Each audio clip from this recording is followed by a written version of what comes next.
Hello everyone and welcome to Oriana Unlocked. I am Oriana and on this channel we are going to be diving deep in order to unlock new knowledge about topics that truly matter.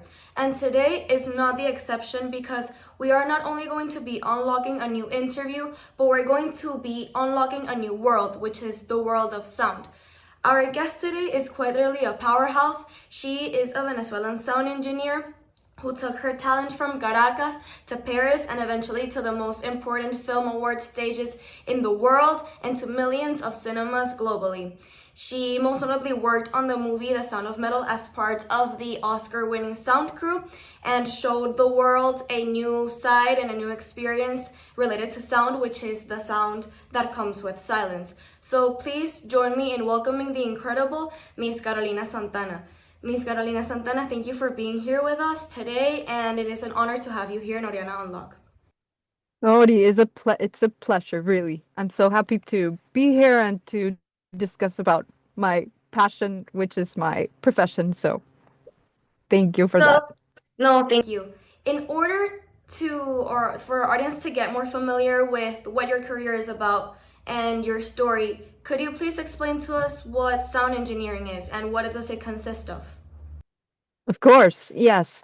Well, I actually started working as a sound engineer in music. So basically working with recording musicians for albums and everything that had to do with music production. And then here in Paris, I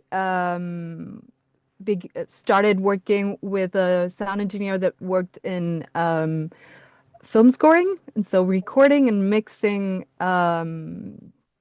music for film. And that's how I got into cinema. And in the cinema side of it, we have like different um, parts of the process of creating a film that require sound engineers. So the first one is going to be somebody who is during the shooting, recording the sounds and the voices of the actors and wild sounds, which are like atmospheres and sounds on location. Then somebody who does the editing of that. Again, when the picture is finished being cut, and then somebody who does the sound design. And basically, that's what I started doing and music editing. So I would basically create the sonic environment of the film, which has to be recreated from scratch, basically for each film. And it's a wonderful work because you get to paint sounds to picture, and even films that are not filmed in the correct, I don't know, season or country, even you to make it real with sound and take the audience to that place. And also like convey emotions because sound is more something connected to the unconscious part of us or the emotions rather than, I guess, picture, which is more realistic. So that's a bit of what a sound engineer does in music and in film. And I do understand that since a young age you have been exposed to music and you have played different instruments. When did you realize that you wanted to go for sound and you wanted to pursue a career? Like, what made you feel attracted to it? Yes, I guess music is a huge part of it. But it was a combination of passions that actually led me to sound because, well, my grandfather was a sound engineer for music, and he was also passionate with by cinema and poetry, and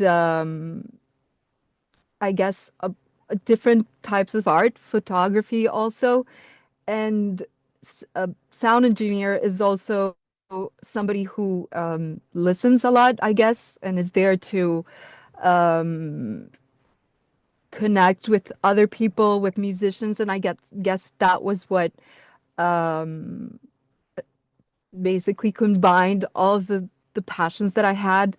I think that being close to musicians and understanding the work that has to be done and also wanting to preserve their art, basically, like taking it and making it um, a part of history that will live on forever. I guess one is one of the main goals that we get to do as sound engineers, and um, the other thing would be, I guess, creating or kind of painting the sonic universe of a film is something that takes me to storytelling and how we get to connect with an audience, which is basically any type of art. I'm also very interested because I play the piano myself. Hmm. If music was really helpful when studying and even carrying out sound engineering, like did it make you feel more comfortable? Did you feel like you already had some experience, or was it a completely different universe? No, absolutely. I think that being a musician gives me enough understanding, like speaking the same language as the musicians that I'm working with, or even approaching the sound design for a film in a really musical way and combining what sounds are going to do for a film, but they basically are.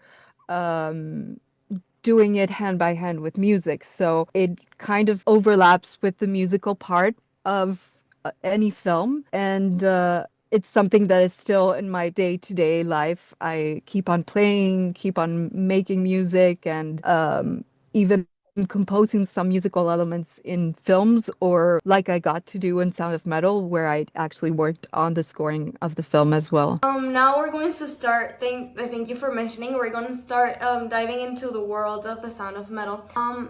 How was the investigation process for the movie? How did you investigate and put into sound what deaf people experience, which is something completely different from what other people are doing? Well, one of the first things that connected with me with this film is that it was a really personal story because it was something that any sound engineer, even musician, dreads basically of happening to them.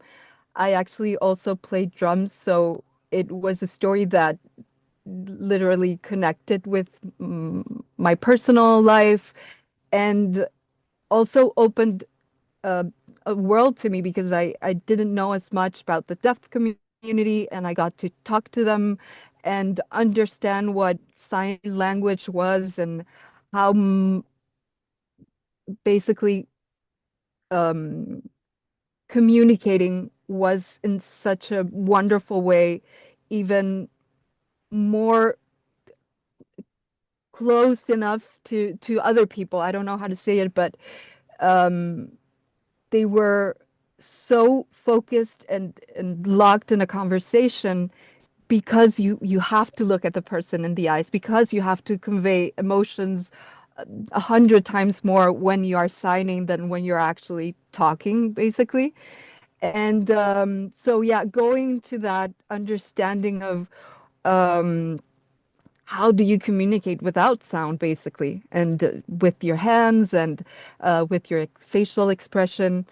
And then the other part of it was understanding um, what somebody who goes through that process of losing their hearing was, and how certain things and basically changed, because I think that was the most important thing um, that was, I guess, investigated, was how do you face change? How do you face um, the like accepting a new reality rather than actually trying to explain, for example, the technical limitations that we had and how um, hearing aids or implants um, work, or where are we in the technological process to help some situations. But I guess for us, it was almost kind of like a metaphor of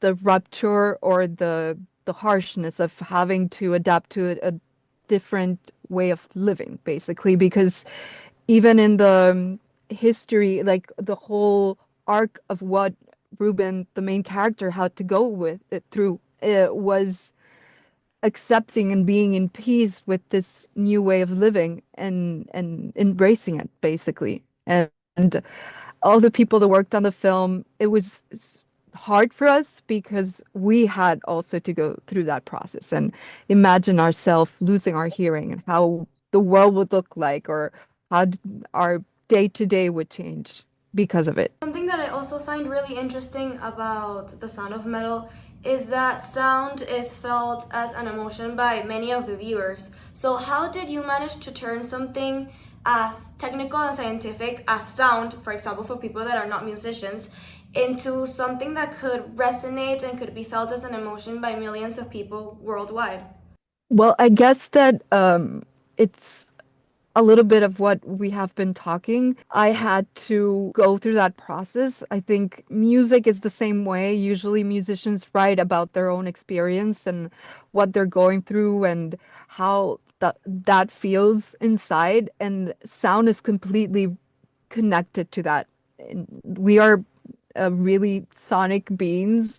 Even the way we relate to each other is through sound. Language is basically music and sound and rhythms. So and there's such a huge connection between sounds and memories and feelings. Like we remember, for example, how does Caracas sound? Like we have the the night sound of the Los Zapitos, the Caracas. It's like really a really musical city, and I guess that also influenced it and influenced me. And yeah, I believe that technique in this profession is just like an instrument to be able to convey emotions. And part of it was, yeah, following the inner story of of the main character, and yeah, connecting with him and all the emotions that he was feeling. Well, we know that sound engineering is a STEAM career, which is a field that is stereotypically known to have been dominated by men. So, have you felt that over the last few years, women have gotten more involved in these careers, and in sound engineering specifically, have you seen more female empowerment and participation? Yes, absolutely. Um, while I was studying, we were not the my majority. We were actually three girls only in my class. But I think that in the basically in the field, we are more and more women that are actively working, and I guess there's a part of it where we that's what I guess I did. I was focused on doing what I loved and doing it the best way that I can. And that was what got me to getting into different projects or having a network that would work, because people would feel that I was somebody who was hardworking and was really driven by passion and wanted to do this, and was going to persevere and was going to learn a lot of different things to be able uh, to have just as many opportunities as I could I could basically. I wanted also to ask you, because we're talking a lot about the emotions you felt while creating the movie, the sound for the movie. So I was going to ask you, how did a movie like The Sound of Metal, where you had to put yourself in the shoes of a person that was losing their hearing and that's such an important part of your life, how did that change you as a person? Did it make you more sensible? How did that change you? Yeah, completely. I think that projects actually do that. I think that's why I love what I do, is because each film connects me to the story, teaches me so much about why the director wants to tell the story, how did the actors go through the process of learning what they had to convey or feel. And this movie in particularly, I guess, made me less scared of what that meant. Also, be more conscious about work. habits and protecting my hearing and doing everything that I needed to do to preserve it as long as possible and be super grateful to have it as well because it is something that is really important. And at the same time, I think it opened me up to other possibilities. For example, learning this new language that would keep me connected to people because I found out that was what I was the most scared of was losing communication because music and sound was a way to talk to people, but that this new language would keep me close to what was the most important for me in my job and everything, which was community and yeah, and closeness with somebody else.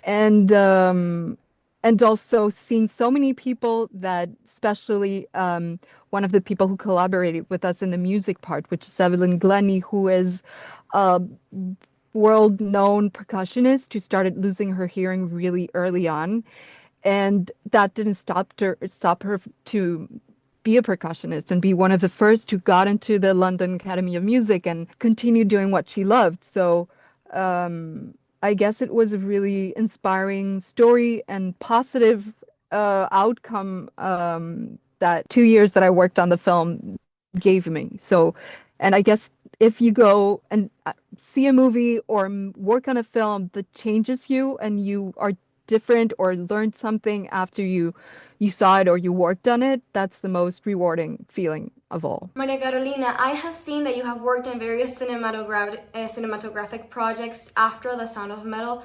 Can you tell us what you're up to today and what future plans are you unlocking for yourself? Yes, well, I'm always working on different projects. I keep on working on musical projects, recording albums and musicians, and I'm really happy to be able to work on projects that have something to do with music. Right now, I'm working on an animation film, which is based on the Opera Carmen, and it's a very special project for me. There's a lot of songs in it, and everything was drawn by hand. So it's a wonderful project that I hope that people get to see really soon. And lastly, what is an insight, an advice, or simply a word of motivation that you would like to leave for our viewers? I think the most important thing in any career path or profession is to persevere, and hard work always pays when you never give up and do it in the best possible way. Also, collaborating. My field is a profession where you collaborate with a lot of people, and knowing how to do that, and team building, and being able to connect and work with a lot of people is really important as well. And you usually end up working with people who have that ethic of hard work and being the best at what you are accomplishing. I think that's the Well, most important. Never give up. thank you, Miss Maria Carolina, for your time, for your words, for your story. As a fellow Venezuelan, I just have to say that I am super happy to have been speaking with you because you have represented us so brilliantly over these years. And I'm so proud that I have the chance to talk with a person that has inspired so many Venezuelans inside Venezuela and outside of Venezuela. So thank you so much. If you liked this interview and you learned as much as I did, because I'm sure I learned a lot of things today, don't miss on subscribing, on hitting that like button. Also, do not forget to ring that notification bell. Follow me on all of my social media accounts at Oriana Unlock on Instagram and on TikTok, so you never miss out on any of the videos where we are going to unlock new knowledge like the ones we did today. So thank you so much, Miss Maria Carolina, for your time, and see you next time. Keep learning, keep questioning, and keep unlocking your full potential. See you soon. Bye.